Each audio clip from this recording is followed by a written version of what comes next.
आगा साजिद और आप देख रहे हैं मेरा यूट्यूब चैनल और फेसबुक पेज। नाजरीन, आज हम आपकी मुलाकात उस शख्सियत से करा रहे हैं जिनके घराने को ये एज़ाज़ हासिल है कि तहसील डस्का में सबसे पहला इंग्लिश मीडियम इदारा इनके दादा जान ने कायम किया। लाखों तलबा व तालिबात को ज़ेवर तालीम से रास्ता किया। इसके अलावा गुज़श्ता कई अशरों से इनका ख़ानदान चर्च ऑफ पाकिस्तान और सियालकोट डायसिस के लिए खिदमात अंजाम दे रहा है। डिस्ट्रिक्ट पीस कमेटी के ये मेंबर भी रहे हैं, डस्का से अक़लीती काउंसलर भी हैं, पेशे के लिहाज से वकील हैं। तो आइए आपकी मुलाकात करवाते हैं मेरे उस्ताद मोहतरम सर नसीर ख़ान के पोते हैं और अज़ीज़ गुल साहब के साहबजादे हैं, आगा नजीब दाऊद एडवोकेट से। जी सर आगा, क्या ठीक है? मैं बिल्कुल ठीक आगा साहब, आप ठीक है? सर आगा, आपकी मेहरबानी, आज आपको हमने तकलीफ़ दी और आपका वक़्त लिया। सर आगा, हम अपने सवालात का सिलसिला शुरू करते हैं। सर आगा, बहुत से दोस्त अहबाब हज़ारों मुझसे ये उन्होंने मुझे ये कहा है, मैसेजेस भेजे हैं कि आप सर आगा से इंटरव्यू लें। और सवाल जो है नाज़रीन आप देख रहे हैं, जो आपने मुझे कहा, मैं पहला सवाल आपसे उन्हीं शख्सियात के बारे में करना चाहूँगा कि आपके दादा जहाँ नसीर ख़ान साहब, जिन्हें तहसील डस्का का सर सैयद भी कहते हैं, और आपके वालिद साहब अज़ीज़ गुल साहब तलीमी मैदान में बेतहाशा लाजवाल खिदमत हैं। आप इसके बारे में क्या कहेंगे? सबसे पहले आगा साहब, मैं आपका शुक्रगुजार हूँ कि आपने मुझे मौका दिया, अपने प्रोग्राम में बुलाया। देखिए, मैं एक पैदाइशी तौर पर एक एजुकेशनल फैमिली से तल्लुक़ रखता हूँ। जैसे आपने भी फरमाया कि मिस्टर नसीर ख़ान जो मेरे दादा थे वो सीनियर रिटायर्ड हेड मास्टर थे मिशन हाई स्कूल डस्का से जी, और मेरे वालिद साहब वो भी सीनियर हेडमास्टर रिटायर, उन्होंने घड़तल से रिटायरमेंट ली। हाँ। और यहाँ मैं ये भी आपको बताता चलूँ कि मेरी जो दादी थी वो भी मिशन स्कूल में एज ए टीचर खिदमात सर अंजाम देती रही, और मेरी वालदा हाँ वो भी इसी पेशे से मिशन स्कूल में ही टीचर फ़राइज़ अंजाम देती रही। चारों अफराद जी हाँ जी, सारी जो हमारी फैमिली है वो बेसिकली दर्स व तदरीस के शोबे से मुंसलिक है। इनमें से मैं ही आगे जो है वो प्रोफेशन इसमें आया हूँ, लेकिन मैं भी एक तवील अरसे तक आप टीचिंग से वाबस्ता रहा हूँ। तो 1970 में हेडमास्टर नसीर ख़ान साहब जो थे वो रिटायर हुए मिशन हाई स्कूल से, और आफ्टरवर्ड्स इन 1974 उन्होंने महसूस किया कि तहसील डस्का सिटी में कोई इंग्लिश का अदारा नहीं है, इंग्लिश मीडियम। इसलिए उन्होंने फिर 1974 में सेंट मार्क्स चिल्ड्रन सेंटर के नाम से एक प्राइमरी इंग्लिश मीडियम वो स्कूल शुरू किया 1974 में, और उसमें नर्सरी और प्रेप क्लासेस को इंट्रोड्यूस कराया। फिर by the passage of time वो बढ़ता गया, मिडिल स्कूल बना, फिर वो हाई स्कूल बन गया। और मुझे बड़े फ़ख्र से ये मैं कहता हूँ कि for a very long time 48 साल तक सेंट मार्क्स के नाम से ये स्कूल जो है ये तहसील डस्का में अपनी खिदमात सर अंजाम बड़ी कामयाबी से देता है। और बहुत सारे जो आज डॉक्टर्स हैं, वकील हैं, इंजीनियर्स हैं, मिलिट्री में बहुत सारे बड़े बड़े ओहदों पर फाइज हैं। मुझे भी एजाज़ हासिल हुआ कि 20 साल में आपकी फैमिली का मेंबर रहा। जी जी, क्यों नहीं, ऑफ कोर्स जी।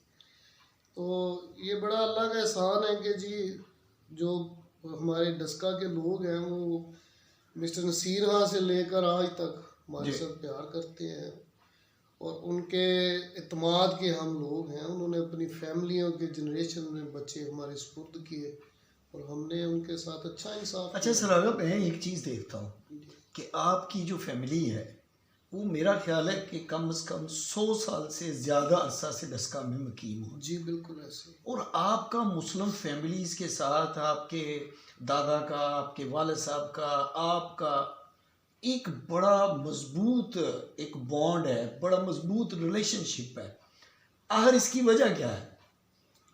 सर इसकी वजह बुनियादी तौर पर मैं समझता हूँ कि अगर हम माजी में थोड़ा जाएं तो शायद मेरी फैमिली ही नहीं बल्कि देहातों में, शहरों में, लोगों में क्रिश्चियन मुस्लिम रिलेशनशिप्स जो हैं वो बड़े अच्छे हैं। हाँ, लोग एक दूसरे से बड़ा प्यार, मोहब्बत, और ऐसी कोई इम्तियाज़ वाली बात माजी में शायद इतनी ज़्यादा मेरे नॉलेज में नहीं है कि होगी। जी। और फिर एक और बात है कि जो मसीही तालीमी अदारे थे पाकिस्तान बनने के बाद, उनमें ज़्यादातर क्रिश्चियन स्टाफ था, लोग थे। तो जो आपको पता है, सबसे पहले जो हमारी मुस्लिम कम्युनिटी के दोस्त बच्चे थे वो तो मसीही इदारों में ही शुरू में आए। हाँ। और उन्होंने पढ़ा, उनके रिलेशनशिप टाइज जो थे वो फिर हमारे साथ फैमिली वाले थे। उधर ही बच्चों ने पढ़ना, उधर ही घरों में आ जाना, ओवर टाइम्स पढ़ाए जाते थे, तब ट्यूशन का तसव्वुर नहीं था। तो वो हमारी जो माएँ बहनें थी वो उन्हें बच्चों की तरह प्यार करती थी। वो आज भी जब मुझे कोई मिलता है, मेरी मम्मी का स्टूडेंट, तो वो मुझे गले उधर खड़ा कर लेगा बाजार में, उधर ही रोक लेते हाँ हैं। जी। तो वो पूछने लग पड़ते हैं, जी आप मामा आपकी अम्मी से पढ़े हुए हैं, आपकी दादी से पढ़े हुए हैं।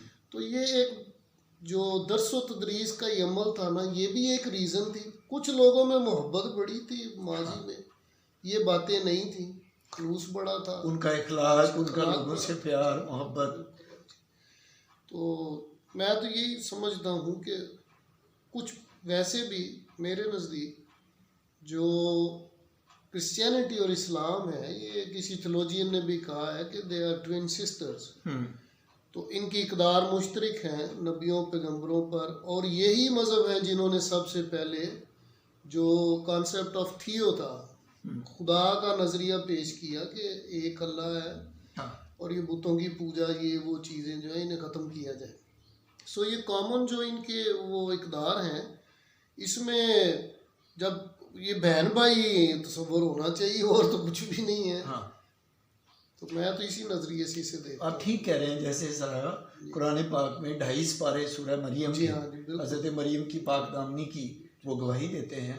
जी, और बिल्कुल। हुजूर फरमाते हैं ईसा मेरा भाई है। जी जी। तो ये तो एक बड़ा मजबूत बॉन्ड था। बॉन्ड। लेकिन मैं कह रहा था नसीर खान साहब के, अजीज़ गुल साहब का, आपकी मम्मी का, आपकी दादी का, मैंने खुद देखा है, 20-22 साल देखा है कि इतना मजबूत एक रिलेशन था मुस्लिम्स के साथ। उनके पास आना बड़ा अच्छा, उनका इखलाक और उनका किरदार, बिल्कुल।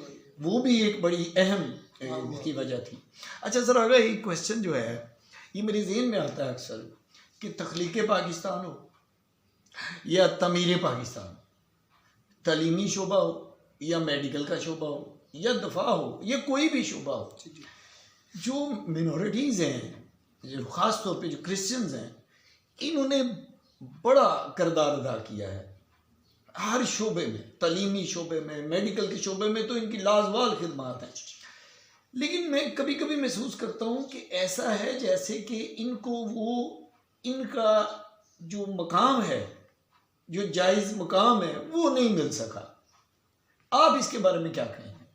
जी सर, अगर आपका जो क्वेश्चन है ना, ये 3 हिस्सों पे मुश्तमिल है। जी। पहला हिस्सा ये बात एक्नॉलेज्ड है हम्म।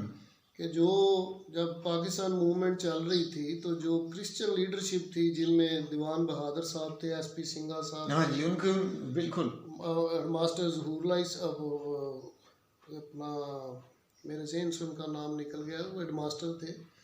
तो ये जो लीडर थे, इन्होंने वोट दिया जब पाकिस्तान की उसमें पंजाब असेंबली में वोटिंग हुई सारा। और ये बड़ा अहम वाक़या, लेकिन इसको हाईलाइट नहीं किया जाता। इसी तरह ही आर्म फोर्सेस में सिसल चौधरी हैं, उनका नाम है, बहुत सारे और नाम है, कर्नल ट्रेसलर्स के नाम है। तो ये लोग वो हैं जिन्होंने हमेशा मुल्क की खिदमत की है। हाँ। इससे पीछे नहीं हटे। अब एक शायर का वो शेर मुझे याद आ रहा है कि हमने भी गुलशन की तहफ़्फ़ुज़ के लिए कांटों पर रख दिया कलेजा अपना, हमने हर फूल की पत्ती पर लहू छिड़का है। ये अलग बात है, होता नहीं चर्चा अपना। तो ये तो आपको पता है, ऐसे ही है।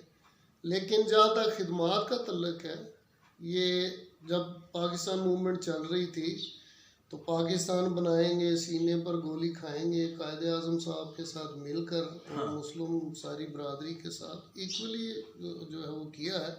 यहाँ पर सर आगे एक और चीज़ जो है मैं समझता हूँ बड़ा ज़रूरी है बयान करना, कि जब क्रिश्चियन इवेंजलिज्म हिंदुस्तान में शुरू हुआ है तो जो मसीही इवेंजलिज्म जिस स्पिरिट से शुरू किया गया था ना, वो था 3 डायमेंशनल प्रोग्राम।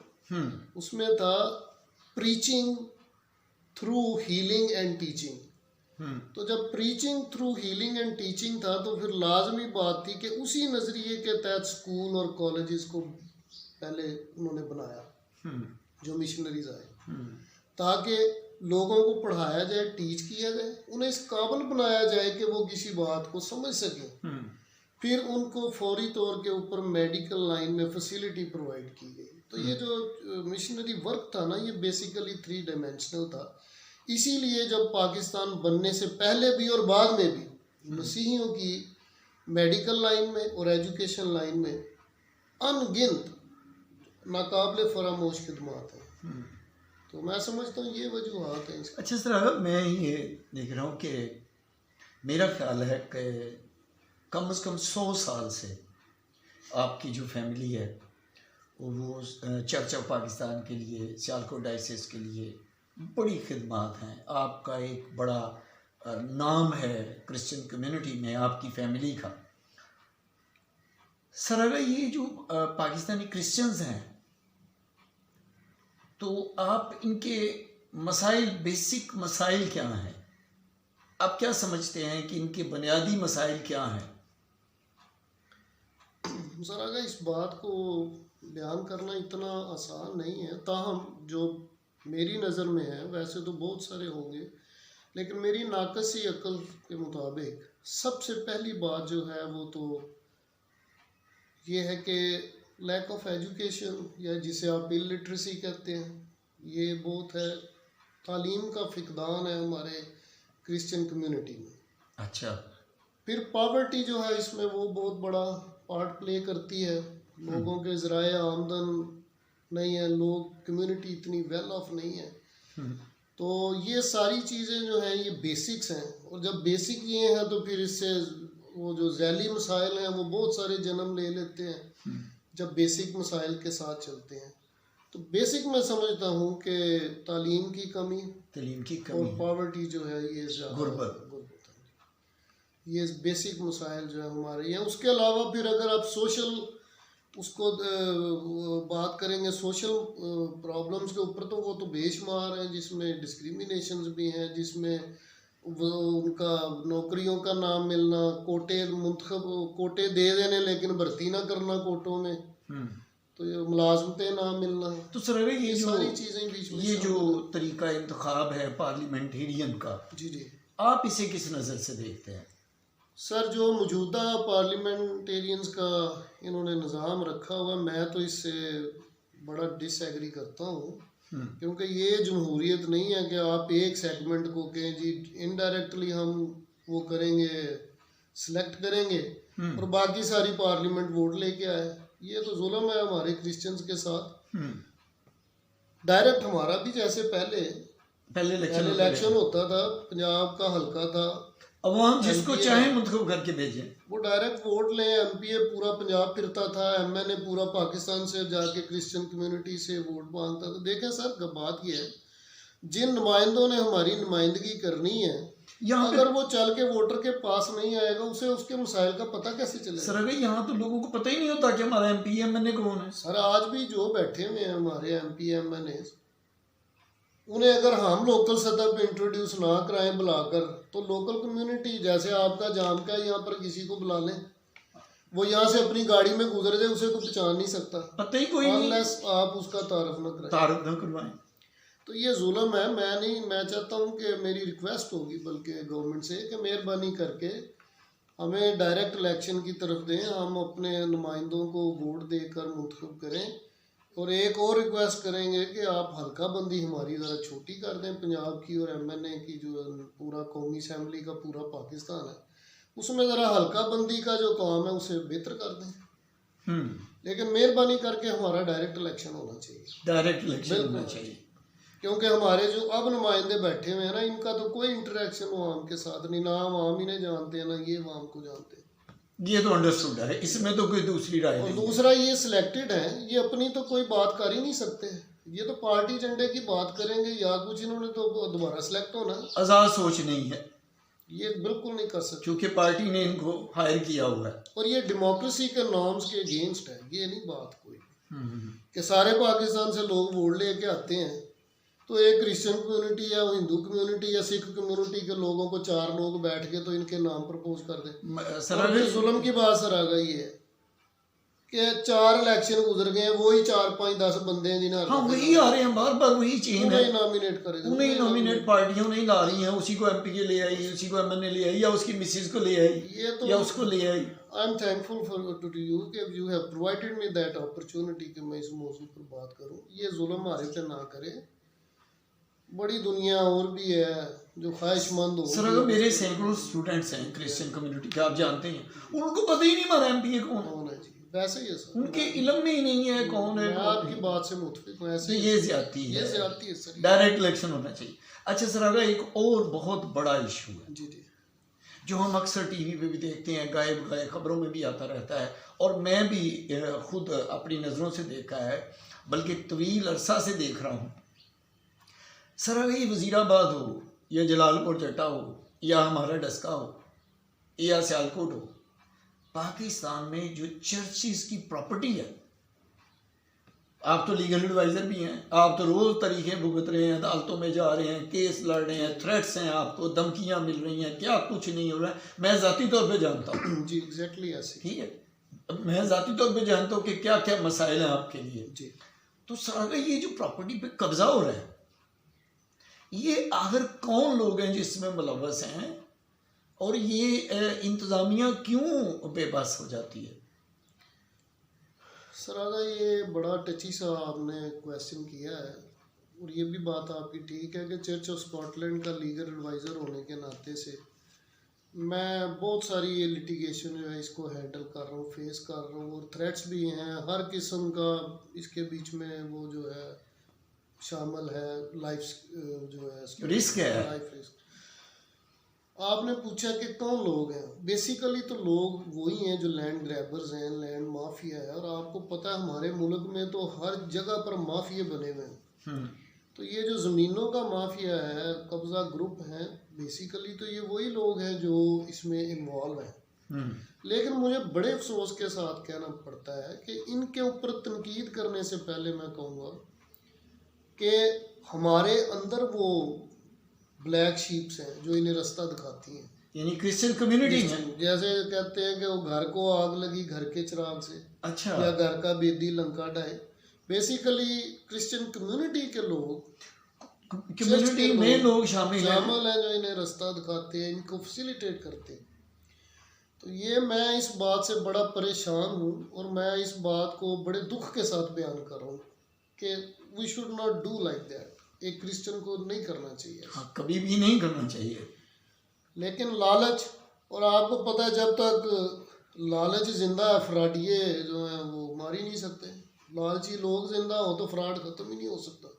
तो सर अगर सुप्रीम कोर्ट की तो रूलिंग भी है, तो फिर भी ये काम हो रहा है। सर सुप्रीम कोर्ट की रूलिंग है, उसके बाद एक 2002 का मिनॉरिटी प्रॉपर्टी प्रोटेक्शन ऑर्डिनेंस है। अच्छा, उसका सेक्शन 5 है जिसमें 7 साल की सजा है, और दोनों को है 7 साल की सजा हाँ है जी। जो चर्च की प्रॉपर्टी पे, और को उसे बेचे, किसी तरीके से ट्रांसफर करे, उस पर कब्जा करे।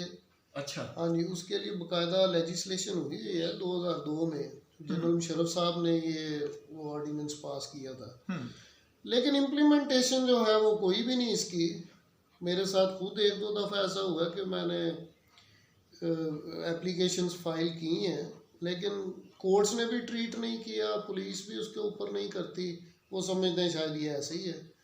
तो कोई भी कानून है वो चाहे बिल्कुल इतना उसकी ग्रेविटी ना भी हो, लेकिन अगर उसके ऊपर इम्प्लीमेंटेशन आप फुल ग्रेविटी फुल फोर्स के साथ कर दें तो वो कामयाब हो जाता है। जिस अच्छा, मकसद के लिए वो बनाया जाता है वो मकसद पूरा हो जाता है। अच्छा सर, अगर मैंने खुद देखा है जी जी ये पिछले 3 अशरों से 30 सालों में मैं खुद गवाह हूँ कि ये हमारी डस्का की और 2 रुपए की प्रॉपर्टी है, मिशन कंपाउंड की। इस पे कई मर्तबा कोशिश हुई है कब्जा करने की, कभी मट्टी डलवानी शुरू कर दी, कभी किसी आड़ में, कभी किसी आड़ में।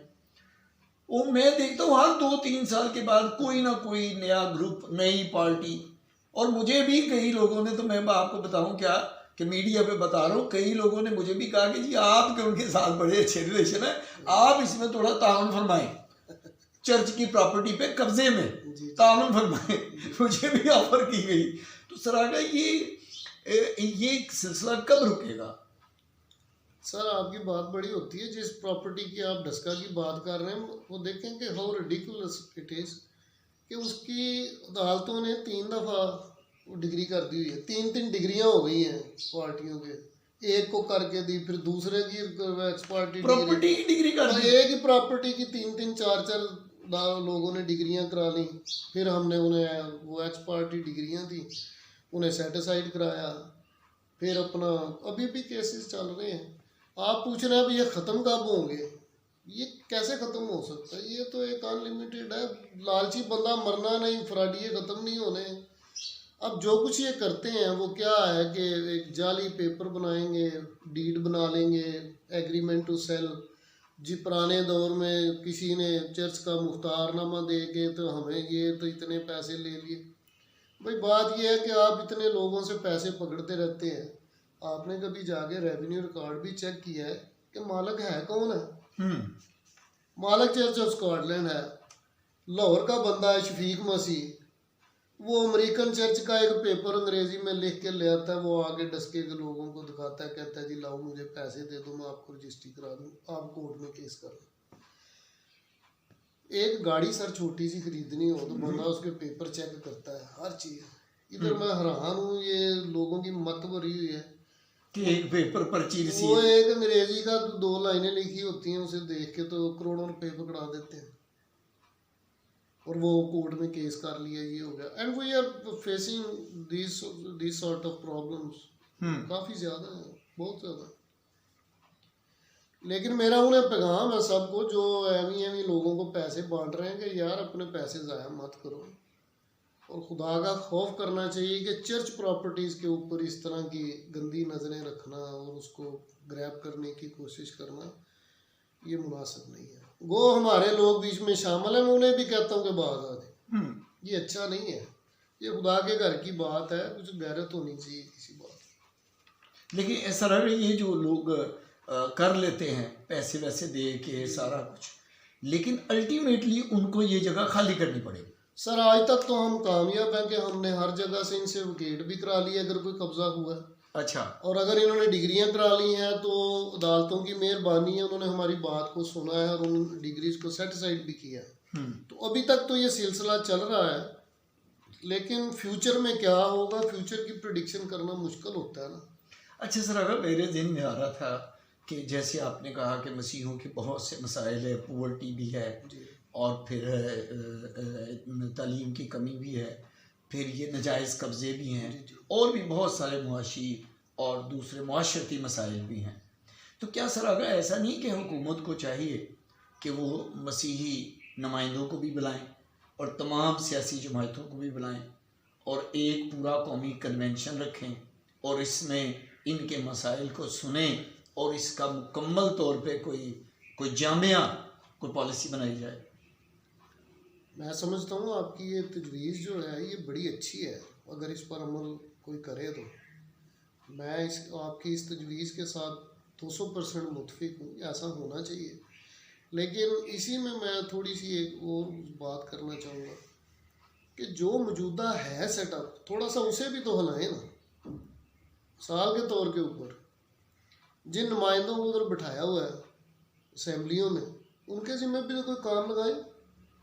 लेकिन वो तो आपने कहा कि वो तो उनकी आज़ाद सोच ही नहीं है। नहीं जी, आज़ाद सोच नहीं है, पर अपनी कम्युनिटी के मसाइल को सुनने के लिए उन्हें कुछ जिम्मा दे दें कि आप भी जाओ यार, को कन्वेंशन करो, ये उधर बस बैठना ही उन्होंने, ये भी इनकी भी जिम्मेदारी। तो सर उनको तो जो सियासी जमातों ने बुलाइश किया है, उनको जो टास्क देते हैं उन्होंने तो उतना ही करना है, उनसे उनको पढ़ाया जाता है लब्बे पे तक, उससे आगे उन्होंने जाना नहीं। जी ऐसे ही है, आप ठीक कह रहे हैं। बहरहाल मैं आपकी तजवीज़ से मुतफिक हूँ, अगर ऐसी को मेहरबानी हुकूमत कर दे तो बड़ी अच्छी बात है।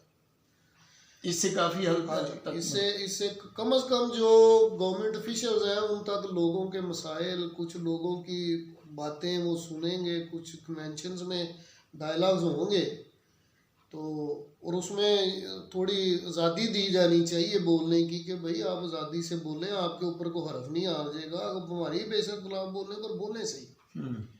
तो थोड़ी सी स्पीच ऑफ फ्रीडम हो, फ्रीडम ऑफ स्पीच अगर होगी तो फिर बातें आगे ठीक तरीके से जाएंगी। अच्छा सर, एक और ज़ाती सा सवाल है जी कि क्या मैं पाकिस्तान के बाहर से लेके अब तक आपका जो ख़ानदान है वो डस्का की सियासत में एक बड़ा मकाम रखता है, समाजी भी है, सियासी भी मकाम है, तलीमी शोबे में तो लाजवाल खिदमात हैं। आपके दादा, आपके वालिद साहब डिस्ट्रिक्ट में भी रहे, तहसील की पॉलिटिक्स में भी रहे, और फिर आप भी मुस्लिम लीग के काउंसलर हैं। तो सरागा, ये जो मुस्लिम लीग को आपने ज्वाइन किया, जी जी इसके ज्वाइन करने की क्या वजह है? सरागा, आपका सवाल बड़ा दिलचस्प है। ये बेसिकली मैंने तो आबाई तौर पर इसे ज्वाइन किया जी, क्योंकि मेरे बाप दादा जो थे वो क़याम पाकिस्तान से पहले और बाद में मुस्लिम लीग तहरीके पाकिस्तान के हामी थे, सब साथ कुछ वो था। रहे, मुंसलिक रहे। तो वो जो मुस्लिम लीग थी वो तहरीके पाकिस्तान वाली मुस्लिम लीग थी, जी, तो उन्होंने तो उसे ज्वाइन किया।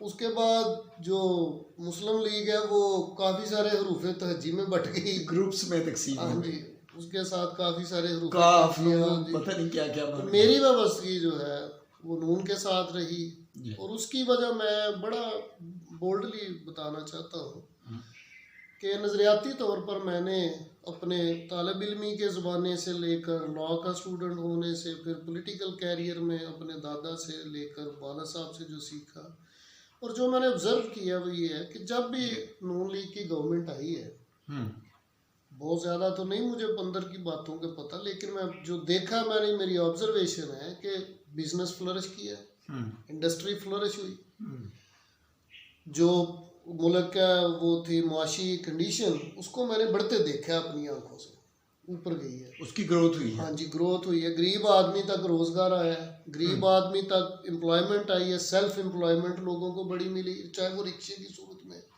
गाड़ियों की सूरत में, टैक्सीज की सूरत में। तो मैंने प्रैक्टिकली इन्हें कुछ करते देखा है, मैंने आंखों ने देखा। फिर आप देखें डेवलपमेंट के काम, सर अगर लोग, मोटरवे जो है, कुछ लोग तो ये कहते हैं कि अगर नवाज शरीफ के दौर को बाहर निकाल दिया जाए तो पाकिस्तान का बाकी तो ढांचा ही खत्म हो जाएगा जी। ये जो लोग ये कहते हैं वो बिल्कुल ठीक कहते हैं। और फिर देखें ना, मोटरवे है, हाँ जी, अब मीन्स ऑफ ट्रांसपोर्ट अगर किसी मुल्क के नहीं तो उसने तरक्की क्या करनी है? अगर सड़कों के ऊपर वो वसाइल ही नहीं है रसल, उसके फिर क्या होगा? फिर उसके बाद और बहुत सारी चीज़ें हैं, लाहौर के बीच में रिंग रोड्स, अंडर पासेज, देखें आप भी लाहौर से बसता है, मैं भी हूँ, चाहे कितने दूर गांव में रहे, लेकिन हमारी लाइफ लाहौर में है, हर चीज़ वहाँ से मिलती है। तो कितना इजी एक्सेस है, अंडर पासेज बन गए हैं, रिंग रोड अब नज़र नहीं आता, ऑरेंज ट्रेन चल रही है, सब कुछ है।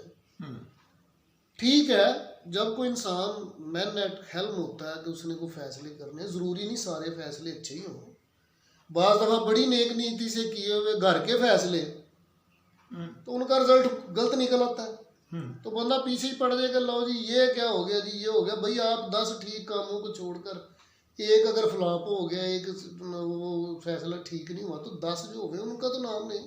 हाँ, तो मैं ये समझता हूँ कि मेरे नज़दीक अगर कोई डेवलपमेंट हुई है, कोई काम चलते फिरते नज़र आया तो वो नून लीग के दौर में ही आया। बाकी मैंने बातें सबकी सुनी हैं, पीपल्स पार्टी का दौर आया, बातें बड़ी हुई हैं, कोई और दौर आया, बातें बड़ी हुई हैं। आप भी बातें बड़ी सुनते हैं, लेकिन कहीं पर एक कोई ईंट भी नहीं किसी ने लगाई। हाँ, प्रैक्टिकली कुछ नहीं।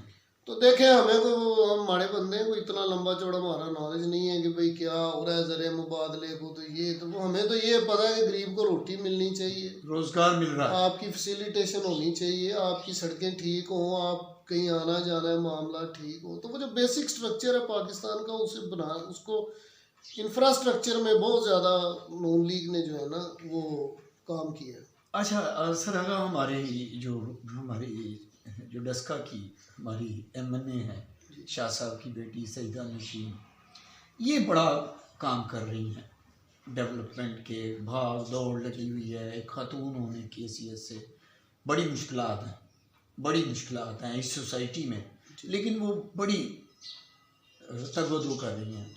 इसी तरह ख्वाजा साहब हैं। तो आप क्या देखते हैं इनकी सियासत के हवाले से आने वाले मुस्तकबिल में? सरागा देखें, आपने पहले क्वेश्चन किया ज्वाइन करने की वजूहत।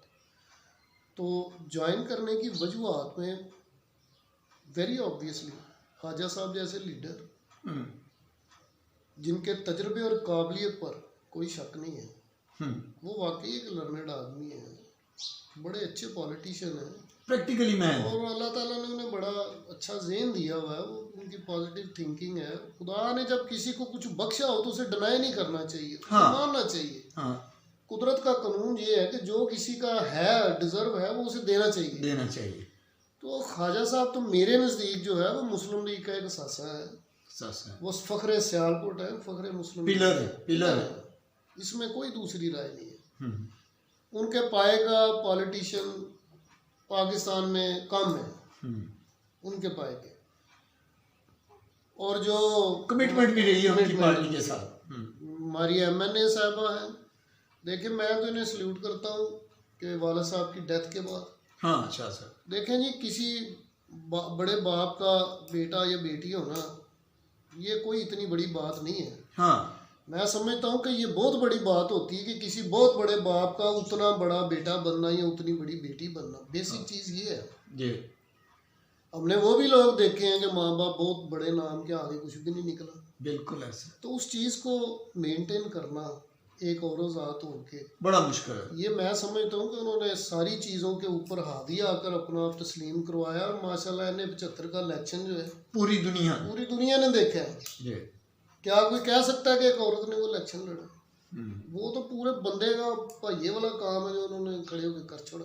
बिल्कुल ऐसा।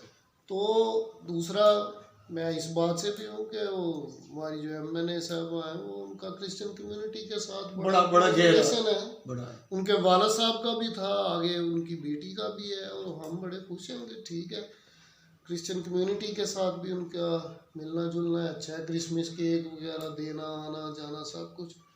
तो ये चीज़ें हैं जो अपना मुआशरे में जो है ना एक अमन पैदा करती हैं, और आप इनका रोशन मुस्तकबिल देख रहे हैं।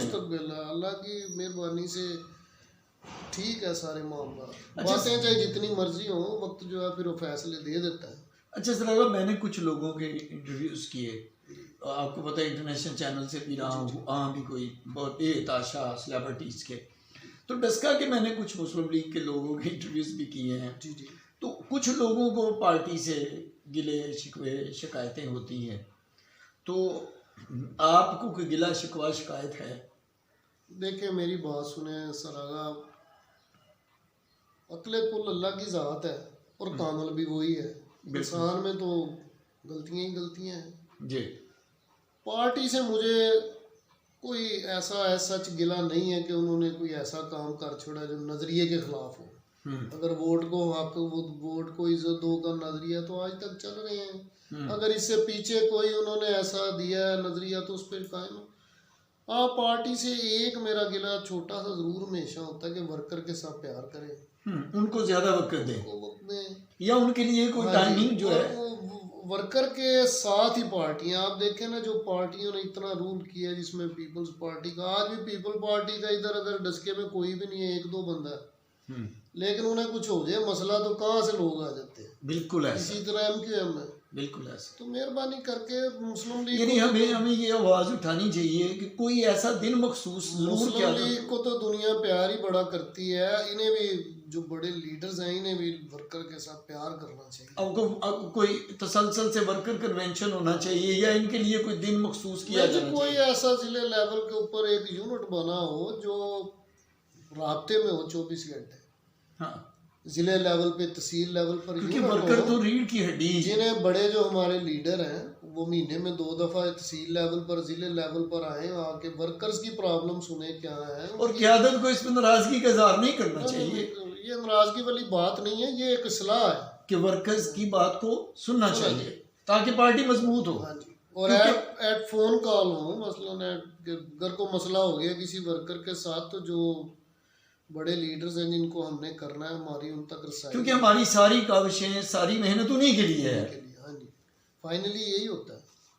जी। तो वैसे गिला इस तरह का नहीं है। दूसरा ये है कि जो ज़रा कोशिश करें कि हमारा जो मसीहों का है वो डायरेक्ट इलेक्शन करा दें किसी तरह, उसके लिए आवाज़ उठानी चाहिए। पार्टी में आवाज़ पार्टी में मेरी रिक्वेस्ट है कि बार बार वही चेहरे वही चेहरे वही चेहरे, हम तो इनसे तंग पड़ गए, पता नहीं आपने कब तंग पड़ना। यानी आप ये चाहते हैं कि पार्टी की आदत में ये डायरेक्ट इलेक्शन आ जाए ना जी, डायरेक्ट इलेक्शन का इशू उठाना चाहिए ना पार्लियामेंट में लेके, ये बहुत जरूरी है क्रिश्चियंस के लिए, ताकि क्रिश्चियंस की जो माइनॉरिटी का इलेक्शन जो है हकीकी आवाज़ है वो सामने आए, हकीकी नुमाइंदे सामने आए। अच्छा सर, आगे एक और आखिरी सवाल सर, अगर मैंने देखा है अपनी लाइफ में बेतहाशा क्रिश्चियन बच्चे बच्चियों को मैंने पढ़ाया, 10 का में आप गवाह हैं, आपके पास भी अरसा गुजर गया सर। अगर क्रिश्चियन में एक चीज़ मैंने देखी है, मुझे बड़ी पसंद है, वो ना तो भीख मांगते और ना ही वो कसम उठाते हैं। ये जो उनकी कमिटमेंट है, ये जो उनकी सोच है, आप इसके बारे में क्या कहेंगे? जी। जबकि हमारे सरागा, मैं ये किसी की कोई तौहीन नहीं कर रहा, हमारे इधर तो हर बंदा दूजा बंदा मेरे घर में लो 10 बंदे कसमा चुकने ले होंगे, लेकिन ये कि वो ना तो कसम उठाते हैं और ना ही भीख मांगते हैं जी। तो यहाँ तो क्रिश्चियंस में मैंने कोई नहीं देखा। सर ये बात आपकी बिल्कुल ठीक है। अब आप पूछ रहे हैं इसकी वजह क्या है। मेरे नज़दीक इसकी सबसे पहली मुख्तलिफ वजूहात है, लेकिन सबसे पहली वजह तो ये है कि इंसान का अपने फेथ में बड़ा मजबूत ईमान होना चाहिए, और जो क्रिश्चियन फेथ है उसके मुताबिक बाइबल मुकद्दस में भी भीख मांगना और कसम उठाना ये सख्ती से मना है। देखें, ये हमारा ईमान है कि राज़िक खुदा की ज़ात है। बाइबल में एक वर्स है कि हवा के परिंदों को देखो, जो ना बोते हैं ना काटते हैं, उनका खुदा फिर भी उन्हें खिलाता है, तो तुम्हारी कदर तो इन परिंदों से कई बढ़कर है। फिर एक आयत है कि बब्बर के बच्चे भूखे और हाजतमंद रह सकते हैं, लेकिन खुदा के तालब किसी नेमत के मुताज न रहेंगे। तो ये फेथ की बात है सरागा। अगर हम मुंह से कह दें कि रिज़्क़ अल्लाह ताला देने वाला, रिज़्क़ खुदा की, और उस पर ईमान ना रखें और लोगों के आगे हाथ फैला दें, एक दूसरे से भीख मांगना शुरू कर दें, तो बेसिकली हम अपने फेथ की नफी करते हैं। हमारे उस कमज़ोर है ईमान, हमारा ईमान कमज़ोर है। पहली बात ये है। दूसरा ये है कि वाकई आपकी बात ठीक है, जब कभी इलेक्शंस में मैं या वैसे अपने कम्युनिटी के लोगों में जाता हूँ, लेट से बस्तियों में या इधर उधर, मुझे बड़ी खुशी होती है कि चाहे उनके घर छोटे हैं लेकिन दिल बड़े हैं। हाँ, मैंने देखा है। हाँ, चाहे उनके पास बैठने के लिए कुर्सियाँ थोड़ी हैं, हाँ, लेकिन आपको वेलकम करने के लिए उनके कमरे बड़े हैं, दिल के कमरे बहुत बड़े हैं। बिल्कुल ऐसा गया हूँ मैं, जब भी गया हूँ मुझे फील हुआ कि यार ये बड़े लोग हैं, बड़े लोग हैं। इनकी जो वो लिविंग स्टाइल है नीचे है, दुआ करे ऊपर आए, लेकिन उन इतने मुतमिन, कोई शिकवा नहीं। छोटे घरों में सरागा बड़े लोग रहते हैं, दिल बहुत बड़े, बिल्कुल ऐसे। तो वो मुतमिन होने की वजह जो मेरी समझ में आती है वो ये है कि एक मान बड़ा मजबूत है। दूसरा जो लॉर्ड्स प्रेयर है जिसे हम दुआए बानी कहते हैं, उसमें लिखा है कि हमारे रोज़ की रोटी आज हमें अता कर, और मांगा ही कुछ नहीं। आए हमारे बाप तू जो आसमान पर, हमारे रोज़ की रोटी है, राज़िक तू ही है। तो वो रोज़ की रोटी तक की उनकी हमारी ज़्यादा सोच होती है कि लंबे चौड़े मार्केटाई शायद इतनी नहीं वो मात मांग में होती। तो उस पर भी यकीन कर ले बंदा कि रोटी मुझे खुदा ने देनी है, और बंदे ने सर जी आ जाके खाना भी क्या होता है, खाना तो रोटी होती है। अच्छा मेरा ख्याल है कि इसलिए वो मुतमिन रहते हैं, और होना चाहिए हर इंसान को मुतमिन। देखें, खुदा ने आपको इतना कुछ दिया हो तो आप उस बात से मुतमिन नहीं है, और जो आपके पास नहीं है उसके लिए आप बेताब हैं, बेचैन हैं। एक मिनट सोचें तो सही, जो नहीं मिल रहा छोड़ो उसको, जो दिया हुआ खुदा ने वो कितना। हाँ, अगर आप इससे मुतमिन नहीं है तो अगर वो भी मिल जाएगा ना तो फिर भी आपने मुतमिन नहीं होना, फिर आपने उससे आगे देखने लगना। उससे आगे देखना। तो मुतमिन होना इंसान के अपने बस में है, किसी भी हाल में इंसान अपने आप को मुतमिन कर सकता है। अच्छा जरा आखिरी सवाल, जी ये सवाल है हजारों तलबा व तालबात की तरफ से। जी जी कोई संडे ऐसा नहीं जाता जब मेरे पास कोई ना कोई डस्का से स्टूडेंट नहीं आता।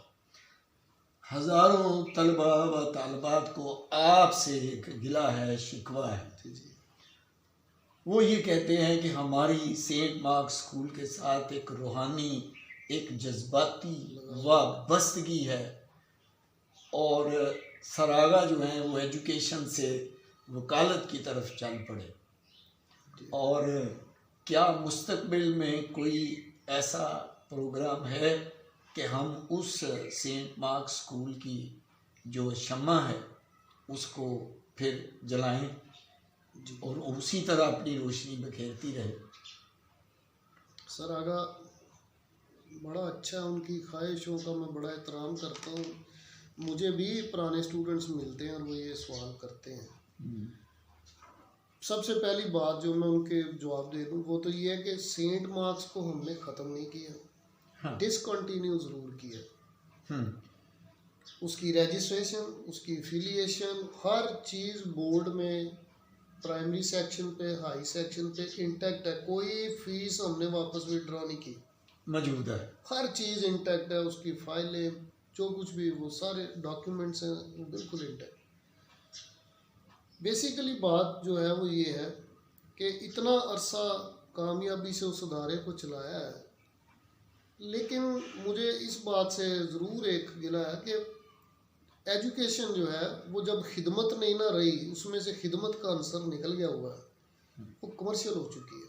कमर्शियल हो चुकी। तो हम जब थोड़ा थोड़ा करके डाउन जा रहे थे, you are a part of my staff as well, आपको पता है, तो एक ही चीज़ कमी आ रही थी कि लोग जो थे वो कमर्शियल एजुकेशन को पसंद करने लग पड़े थे, और जो खिदमत का जज्बा था वो ख़त्म हो वो गया। ख़त्म हो गया। आप ओवर टाइम पढ़ाते रहे, डैडी पढ़ाते रहे, मैं अंग्रेजी का ओवर टाइम पढ़ाता रहा, सर नसीर खान, बड़ा लेकिन अच्छा। फिर एक कल्चर डिफरेंट आ गया। बिल्कुल। तो हम शायद वो तजारत उतनी कामयाबी से नहीं कर सके नहीं जितनी कामयाबी से लोग कर कितनी कामयाबी से खिदमत करते रहे। हाँ, तो शायद अब लोगों में खिदमत लोगों को नहीं चाहिए, उनको तिजारत चाहिए। तो जब डिज़ायर्स जो हैं वो चेंज हो जाए ना, तो फिर या तो अपने आप को चेंज करना पड़ता है, तो या फिर गिव अप करना पड़ता है। तो वक्ती तौर पर तो गिव अप किया है, लेकिन मैं होपफुल हूँ कि फ्यूचर में ज़रूर हम रेनेसेंस ऑफ सेंट मार्क्स जो है वो इंशाल्लाह होगा। इंशाल्लाह। सरागा आपने वक्त निकाला और आपकी मेहरबानी, आप आए। जी। और मैं नाज़रीन, आज डस्का की एक बहुत ही काबिल एहतराम शख्सियत मेरे उस्ताद मोहतरम नसीर खान साहब के पोते अज़ीज़ गुल साहब के साहबजादे हमारे साथ थे, और बड़ी मुस्बत और बड़ी तामीरी गुफ्तगू रही। मैं इनका शुक्रगुज़ार हूँ कि यहाँ पे आप तशरीफ़ लाए। तो सरागा, अल्लाह पाक आपको सलामत रखे, आपके घराने को सलामत रखे। बहुत शुक्रिया sir. Thank you so much.